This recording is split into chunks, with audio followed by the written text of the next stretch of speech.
అధ్యక్ష ఈ సబ్జెక్ట్ మీద శ్రావణ్ గారు, రాజు గారు, నరేంద్ర గారు, సాంసరావు గారు మాట్లాడటం జరిగింది అధ్యక్ష.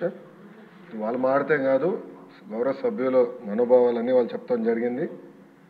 ప్రధానంగా నరేంద్ర గారు అడిగారు, శ్రావణ్ గారు కూడా అడిగారు, సాంసరావు గారు కూడా అడిగారు అధ్యక్ష.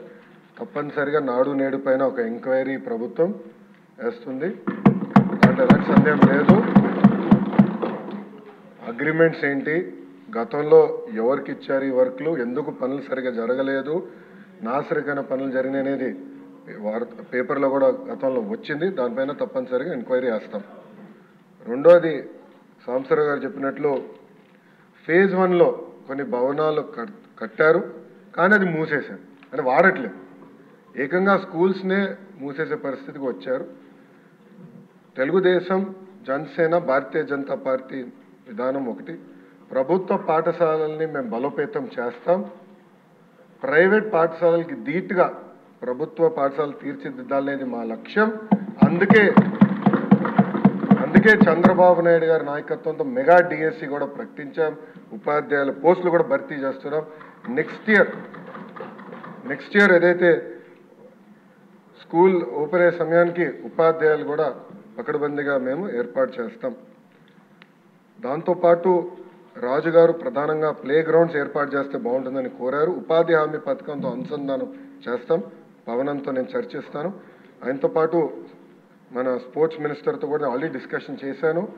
ఇంటర్ స్కూల్ కాంపిటీషన్ ఎట్లా పెట్టాలి, ఇంటర్ డిస్ట్రిక్ట్ కాంపిటీషన్స్ ఎట్లా ఏర్పాటు చేయాలి, కేవలం స్పోర్ట్సే కాదు ఆర్ట్స్ అండ్ క్రాఫ్ట్స్ని ఎట్లా ప్రోత్సహించాలి అని దానిపైన మేము కూడా డిస్కస్ చేస్తున్నాం. సాంసరావు గారు అన్నట్లు ఉపాధ్యాయుల్ని కూడా పెద్ద ఎత్తున హెరాస్మెంట్ జరిగింది. గత ప్రభుత్వం వాళ్ళకి అనేక యాప్లు ఇచ్చి వాళ్ళు అన్ని రకాలుగా ఇబ్బంది పెట్టిన విషయం వాస్తవం. పాదయాత్రలో కూడా ఉపాధ్యాయులను కలిశారు, వాళ్ళ సమస్యలు నాకు చెప్తాం జరిగింది. ఈ సంవత్సరం నా ఆలోచన, I'm subject to correction from members, నా ఆలోచన ఏంటంటే ఈ సంవత్సరం ముందల కేజీ టు పీజీ విద్యను మొత్తం ప్రక్షాళన చేద్దాం. నేను పక్క రాష్ట్రాల్లో కూడా ఎలాంటి కార్యక్రమాలు జరుగుతున్నాయి అనేది నేను చదువుతున్నాను.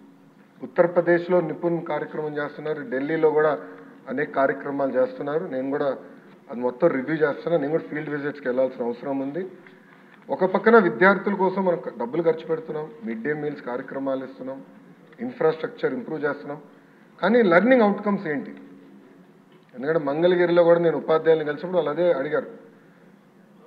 6వ తరగతి వరకు మీరు ఏం నేర్పించకుండా మాకు తోసేసి మంచి మార్కులు రావాలంటే ఎట్లా వస్తాయి? సో లెర్నింగ్ అవుట్కమ్స్ ఎట్లా మెజర్ చేయాలి అని దానిపైన కూడా మేము చర్చిస్తున్నాం. కేజీ టు పీజీ నేను పాదయాత్రలు కూడా చెప్పాను, కరికులంని బలోపేతం చేయాలి, రీవర్క్ చేయాల్సిన అవసరం ఉంది. అది చేసే ముందర పక్క రాష్ట్రాల్లో ఏం జరుగుతుందో కూడా నేను చూస్తున్నాను అధ్యక్ష. దానివల్ల వాళ్ళకి వచ్చిన అవుట్కమ్స్ ఏంటి అనేది మేము చదువుతున్నాం. ఆ మొత్తం రోడ్ మ్యాప్ ప్రిపేర్ చేసి సంఘాలతో కూడా మేము చర్చించి అందరు బయ్యన్ అయిన తర్వాత ఆ రోడ్ మ్యాప్ ప్రజల ముందర పెట్టాలనేది నా లక్ష్యం. దాని తర్వాత ప్రజల దగ్గర నుంచి కూడా అభిప్రాయ సేకరణ చేసిన తర్వాత ఆ కార్యక్రమాన్ని మేము అమలు చేసి నెక్స్ట్ అకాడమిక్ ఇయర్కి తీసుకొస్తాం. అంటే గత ప్రభుత్వం లాగా రివర్స్ టెండరింగ్ అనే హడావిడిగా చేసి పోలవరం ఎట్లయితే సర్వనాశనం చేశారో అలా నేను చేయదలుచుకోవాలి విద్యా వ్యవస్థని. విద్యా వ్యవస్థలో కూడా అనాలోచిత వల్ల చాలా దెబ్బతింది.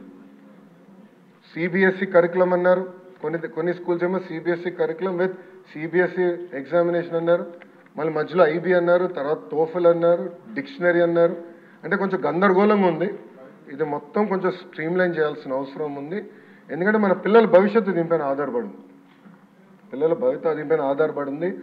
సో సిస్టమేటిక్గా చేయాల్సిన అవసరం, తొందరపాటు నిర్ణయాలు కాకుండా సిస్టమేటిక్గా చేయాలనేది నా ఆలోచన అధ్యక్ష. 2019 నుంచి 24 అని మీరు చూస్తే 2019లో అంటే ఆనాడు తెలుగుదేశం ప్రభుత్వం హయాంలో 38,98,000 మంది విద్యార్థులు ఉన్నారు.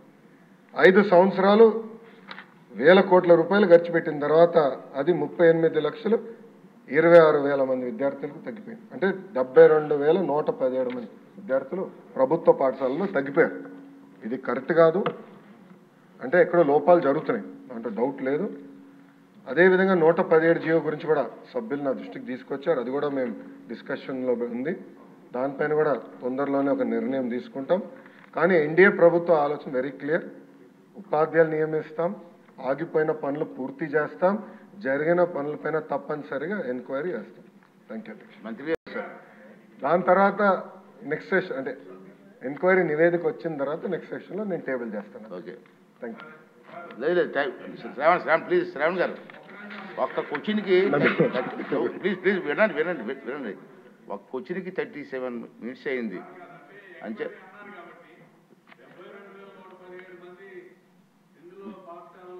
తగ్గారు విద్యార్థులు. తగ్గిన రీజన్స్ ఏంటి అది కూడా ఎంక్వైరీ చేయాలి సార్. అది చాలా ఇంపార్టెంట్. అది నేను కోరుకుంటున్నాను సార్. ఓకే నెక్స్ట్ క్వశ్చన్ అండి 116 మంత్రి గారు. సాంకేతిక విద్యపై ప్రభుత్వం విధానం వివరాలు జతపరిచాం అధ్యక్ష. రెండో ప్రశ్నకి సమాధానం అధ్యక్ష. నూతన సంస్థల ఏర్పాటు కోసం అవసరాలను అర్థం చేసుకోవడానికి ప్రభుత్వం ఐటీఐ పాలిటెక్నిక్తో పాటుగా రాష్ట్రంలో సాంకేతిక విద్యా సంస్థల సమగ్ర సమీక్షను ప్రభుత్వం చేపడుతుంది అధ్యక్ష. బలరామకృష్ణ గారు. అధ్యక్ష,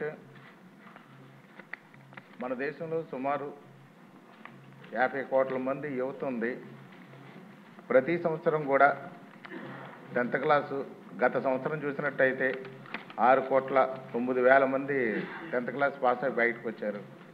ఈ సాంకేతిక విద్య అనేది సరిగా లేకపోవడం వల్ల చాలామంది ఉపాధి కోల్పోతున్నారు.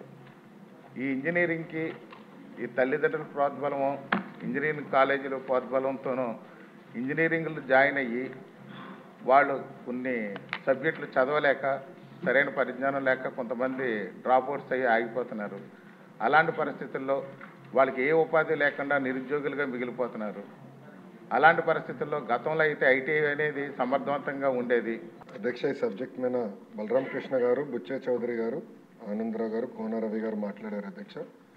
అధ్యక్ష, నేను మంత్రి ఇంకా నెల అవ్వలేదు అధ్యక్ష, కొంచెం టైం ఇవ్వమని కోరుతున్నాను.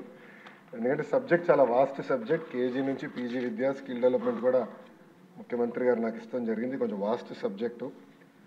మొదటి నిర్ణయం ప్రభుత్వం తీసుకుంది స్కిల్ సెన్సెస్ అనేది ఏర్పాటు చేయాలి. కుటుంబం యాజ్ యూనిట్గా తీసుకుని వాళ్ళ కరెంట్ స్కిల్ సెట్ ఏంటి, అదేవిధంగా రాబోయే తరానికి ఎలాంటి స్కిల్స్ అవసరం ఉంది, దానికి ఎలాంటి ట్రైనింగ్ అవసరం ఉందనే దానిపైన ఒక స్కిల్ సెన్సెస్ ఏర్పాటు చేసి అది మొత్తం లింక్ చేసి హెచ్ఆర్డి డిపార్ట్మెంట్ పాత్ర ఏంటి దాంట్లో అనేది మ్యాప్ చేయమని గౌరవ ముఖ్యమంత్రి గారు ఆదేశాలు జారీ చేస్తాం జరిగింది.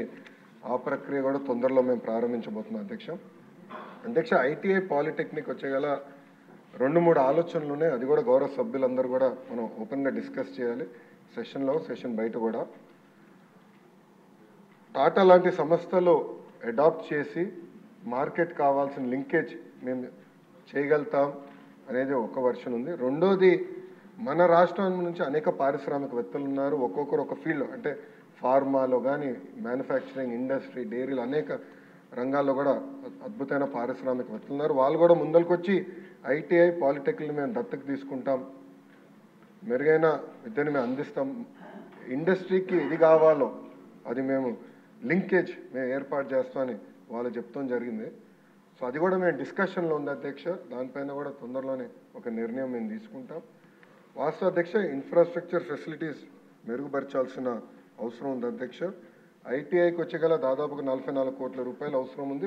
పాలిటెక్నిక్ వచ్చేగల 50 కోట్ల రూపాయలు అవసరం ఉంది అధ్యక్ష. అది గౌరవ ముఖ్యమంత్రి గారితో మా రివ్యూ మీటింగ్ ఆగస్టు మొదటి వారంలో ఉంది అధ్యక్ష.